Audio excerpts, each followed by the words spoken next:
For a session presented by Millat, please welcome to the stage the founder and CEO of Millat Group, Hamza Farooqui, in conversation with Skift President Carolyn Kremins.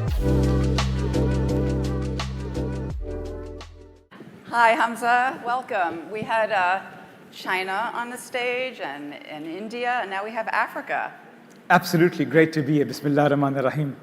Yeah, happy to have you. So Millat Group is a private equity firm. It's based in Johannesburg, and you invest in sectors like technology, real estate, and most recently, hospitality. Hyatt is one of your big partners. Before we get into Millat Group and what you're doing and what your vision is, I would just love to start with the big picture. Africa sometimes gets not the due recognition that it deserves. Let's start with what is happening today in Africa. I mean, it's a very exciting growth frontier, right? It's fueled by the young middle class. You have great connectivity now. Where do you see the misconceptions maybe, and what should this audience know about travel and tourism in Africa? I think it's important to understand that before we get into the misconceptions, and there are a bunch of misconceptions, as you rightly said, but what the thesis on Africa really is driven by the tailwinds of where the global world of travel is today. The global consumer, younger generation is traveling more. There is disposable income which is going into travel and wellness. And the thesis and opportunity set is people are going to want something authentic, real. Africa provides for that. Africa provides that canvas. Africa provides that connection and that connector capability. And I think that's the opportunity set what people miss. Because what people see in Africa, they see poverty, they see policy uncertainty, they don't see scale, and I don't think they see execution capability, which means it automatically gets written down to the bottom of the radar. But if you look at it with intentionality, if you look at it with the bigger canvas, which is what I think travel leaders and capital providers globally should look at, you will see that it's the next frontier, but it's also the catalyst and the engine of that growth of that corridor. Because I've said this lots of times, Caroline, this region as an example, with all the parks it's going to build, with all the airlines coming out, it needs customers to fill it through. And sure, India is next door, and sure, you've got China. But do you know who's going to fill those parks up? It's going to be that younger population from Africa. And it's happening today. If you look at the regional airlines, Emirates, Etihad, the frequencies they're growing. So Africa is relevant. Africa is going to become even more relevant. The opportunity is who can spot it, who can curate it, and who can execute it. Yeah. So speaking of that, you and I first met just exactly a month ago. We were in Rome at the WTTC, which you all probably know is the World Travel Council.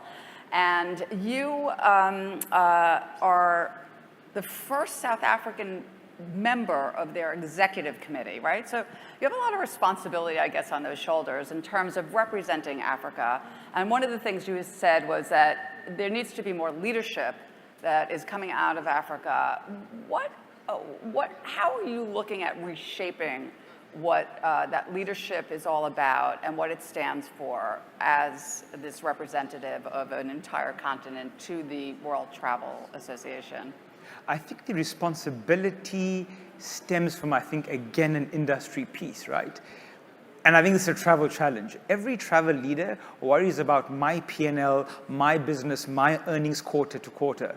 But I think what I'm hoping, inshallah, trying to attempt to do is to not just raise the agenda for Africa, but say we have to build a better travel ecosystem. We have to build reciprocity. We can't just tell the world, okay, I've got agentic AI, I've got technology. What we have to build is what's good for the world is also good for my markets. What's good for that corridor. It can't just be about tourists coming into this region. It's got to be both ways. That's how the industry needs to function. And I think travel owes it to itself. Travel owes it to a future generation to think like that. So being on WTTC is, I think, being on that platform. And that's one of the reasons why Millat is here at Skift, because we need to start having those transformational conversations. We've got to move away from just the bucket lens. We know the sector has the impact, but do you know what? Before impact, other sectors get ahead of us. And I would love for travel to be that currency of change in these sectors which connects these dots. And that's why being on WTTC is so important for us. Right. So you talk about this currency of change. Explain it a little bit more. Let's unpack that a little bit. How do we move people? How do we get people moving? Because the challenge we have is, I think America, you're already seeing that decline. You're seeing Europe, there is growing challenges of over-tourism. How much of what's in Europe are you going to see? I think what the Middle East has done has been exceptional. And it's been exceptional because they've had a vision and they've delivered. And I think, inshallah, they will continue to grow and be that catalyst of change. But connecting those travelers, moving them around, making sure that we start thinking in the form of moving people. And then you layer that with technology, then you layer that with brands. The days of just opening up a hotel, putting up an engine, putting up a brand is gone. We as an industry need to start thinking, how are we moving people permanently? How are we capturing value? And how are we doing it in a permanent basis on scale? And that's what I think is very important. So I want to talk about that. You're talking about movement and travel, and that's a perfect segue into what we've been talking a lot about most recently is this idea of flow and travel corridors, right? And we're talking a lot about the corridor of travel between India and the Middle East. But I want to talk a little bit more about specifically the growing and exciting corridor that is unfolding right now with Africa and the Gulf region. And so the concept is that it's moving from point-to-point travel to the flow back and forth between regions. At Millat Group, you're really at the center of this. You have strong ties in Africa and hospitality, but also ties here in the Gulf as well. Where do you see that going? Can you speak towards where you see the future of this and the growth of this corridor? So at an execution standpoint, I see the Gulf being the catalyst for that aviation connector. So if you see what Emirates, Etihad, and the other carriers have done, if you see with the coming up of Riyadh there, they're going to need to find and fly into points. They're going to have to build that connectivity traffic, whether it's through a hub-spoke model, wherever that drives through, Africa is going to be that sort of lift. So I think the region has an opportunity, has an income generating opportunity, and I think it's there. But I think there's also deep cultural and trade linkages, right? There is huge labor opportunity, which still hasn't been untapped. I see also the investment and the institutional investor community in this part of the world, the sovereigns, who will want to have a seat at the table on the African story.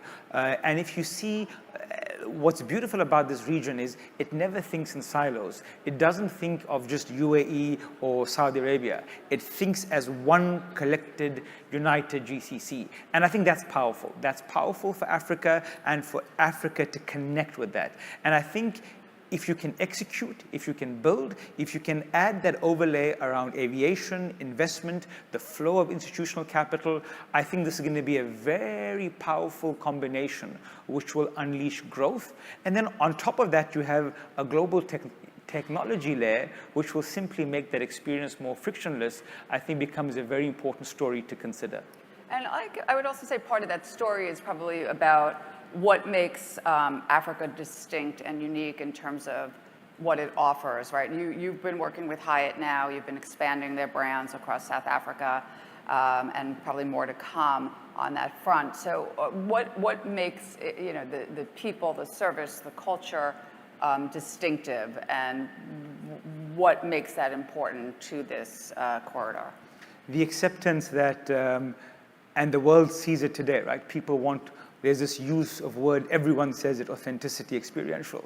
But where else are you going to find it in a continent which has God's gift, blessing, natural sunlight, a supply chain which is localized, fresh food, produce? Go speak to anyone who says about South Africa today, they'll say it has some of the best, freshest meat. Look at where those elements sit. That's what people want today. People today want that accessibility, that simplicity, and I think Africa can provide for that. Africa can provide for when you do that agentic AI search, take me to a holiday which is real, great weather, great sunshine, soulful, emotional connection experiences. Africa is going to feature high on that radar because it can deliver it. Right, right. So every year for the past decade, at Skift, we do our mega trends, and we come out with all the trends that we see ahead for the future. And then we have events in New York and London. And I'm excited to say this year, we're also going to be holding an event here in Abu Dhabi and in South Africa, in Johannesburg, thanks to the Millat Group. So we're very, very excited about that opportunity. When you look to 26 and you look at the trends ahead, what do you think that potentially this group may be missing and that you think is important when you look forward at the future that everyone here should know? So I think the Mega Trends report is coming out in Cape Town. In Cape Town, that's right, not Johannesburg. Mother city. And I think that, again, speaks to the use of data, right? Because, again, we also want to start changing the dial. Real data validation. Simple thing, go look at the use of credit card data, outbound Africa, you'll start seeing change. So I think the mega trends and the relationship with Skift validates that, and that's why it's there. But I think my view is to be unconditional about the industry that we're in. We've got to start building an ecosystem in travel. We've got to start becoming a lot more collaborative. My challenge 2026 ahead is everyone still works extensively in silos, which is why Skift is a great forum, because it breaks ego, it breaks barriers down, you have real conversations. And I think for us at Millat, my big moment for 2026 is scale. And hopefully, inshallah, we're going to build and ramp this thesis up at scale, and that's what it's going to be about. And scale in Africa or beyond? Africa and hopefully beyond. And beyond, okay. Well, that's a great note to end on. Thank you so much for joining us, and we look forward to spending our mega trends in Cape Town with you. Thank you for having me. Thank you.